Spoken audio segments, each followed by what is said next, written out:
Xalqaro kechirim tashkiloti Xitoyning Uyg'urlarni sesimliq bostirishi to'g'risida doklad e'lon qildi. Xalqaro kechirim tashkilotining payshanba kuni e'lon qilgan dokladida Xitoyning Sharqi Turkistondagi musulmonlarga qarshi elib borgan sesimliq bostirishi fosh qilingan bo'lib, Uyg'ur, qozoq va musulmonlarni asos qilgan boshqa osonliq millatlarga qarata davlatning qo'li orqali insoniyatga qarshi jinoyat shakllantiradi deb qaralgan bir qator faoliyatlarni elib borganligi, bularning sesimliq holda tutib turish, qiyin qistoq va boshqa zulmlarni o'z ichiga oladiganligi o'tirg'i qo'yilgan. Doklad tayyorlash jarayonida ilgari lagerlarga qamalgan 50 dan ortiq kishi ziyorat qilingan. Sobiq mahbuslar Xitoy doiralarining kishilarni qandoq qilib tili, diniy e'tiqodi va madaniyatidan voz kechishga majburlanganligini tasvirlab bergan. 160 betlik dokladda yaqinqi yillarda 100 minglagan Uyg'ur va boshqa musulmon millatlarning lagerlarda tutib turilayotganligini va qiyin qistoqqa ilinganligi bayon qilingan va bu lagerlarning taqilishini talab qilgan. Dokladda yana xalqaro jamiyatni Xitoydan insoniyatga qarshi jinoiy qilmishlarni to'xtatishni talab qilishga chaqirgan.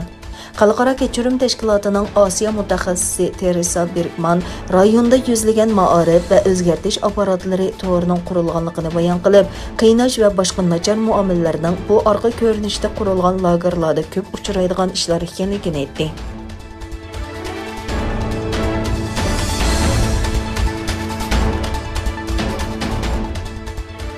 Xitoy payshanba kuni Amerika va Yevropa ittifoqining Soda, texnika, Hong Kong va Uyg'ur masalasidagi bisimini cheklash uchun chet elning jazosini bartaraf qilish qonun loyihasini ma'qulladi.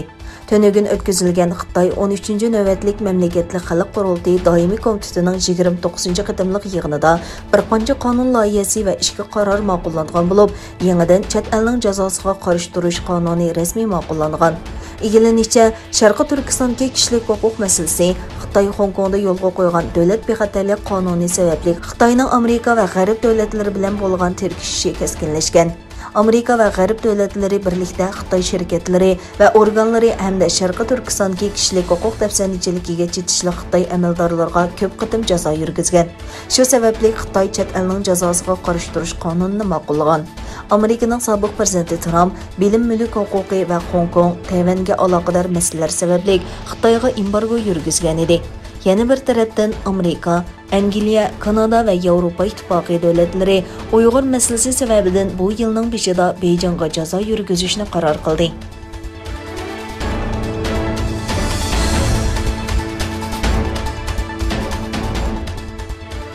Yaponiya bosh ministri Suga Tayvanni davlat deb atagandan keyin Xitoy Yaponiyaga inkos qaytardi. Xəvərlərə qaraganda Yaponiya bosh ministri Yoshihide Suga parlamentda qilgan so'zida Tayvanni davlat deb atagandan keyin Xitoy Yaponiyaga inkos qaytargan. Hindiston vaqt gazetining xabariga qaraganda bosh ministr Suga Yaponiya parlamentida so'z qilib, boshqa davlatlarda yo'lga qo'yilgan Xitoy virusi yuqumiga qarshi tadbirlar haqida to'xtalganda Tayvanni davlat deb tilga olgan. Xitoy Tashqi ishlar ministrligining bayonotchisi Wang Yinbin Suganing bayonotining 1972-yili imzolangan Xitoy bilan Yaponiyaning birlashma xitobnomasini o'z ichiga olgan 4 diplomatik kelishimga xiloflik qilganligini aytgan. Egilanishicha, Tayvanning xalqaro tashkilotlardagi o'rni 1971-yildan boshlab aniq emas.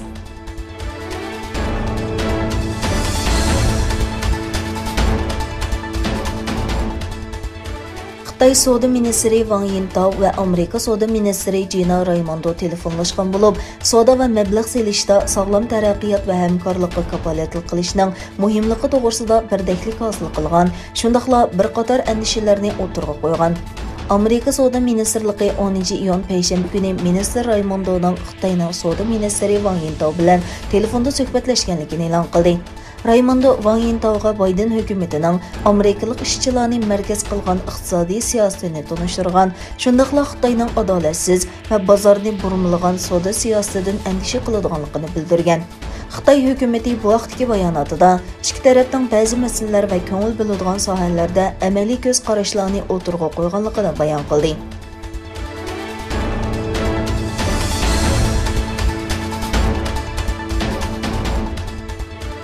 Amerika prezidenti Joe Biden bugun o'tkazilgan G7 boshliqlar yig'iniga qatnashish uchun Angliyaga kelgandan keyin tunji nutqida Amerika qaytib keldi dedi. Biden Angliyaning Cornwall shahrida o'tkazilgan G7 boshliqlar yig'ini uchun Angliyaga keldi. U o'zini kutib olgan havo armiya bazasida nutq so'zladi. Amerikaning qaytib kelganligini ta'kidlagan Bayden, demokratik davlatlarning kelgusidagi eng muhim va eng qiyin xaris va masalalarni yengish uchun ular bilan birlikda turadiganligini oydinlashtiradiganligini aytdi. Bayden yana davlatining 500 million dollar BioNTech va Pfizer vaksinasini sotib olganligini va 100 ga yaqin tuvan va o'rta kirimlik davlatga iyona qiladiganligini e'lon qildi.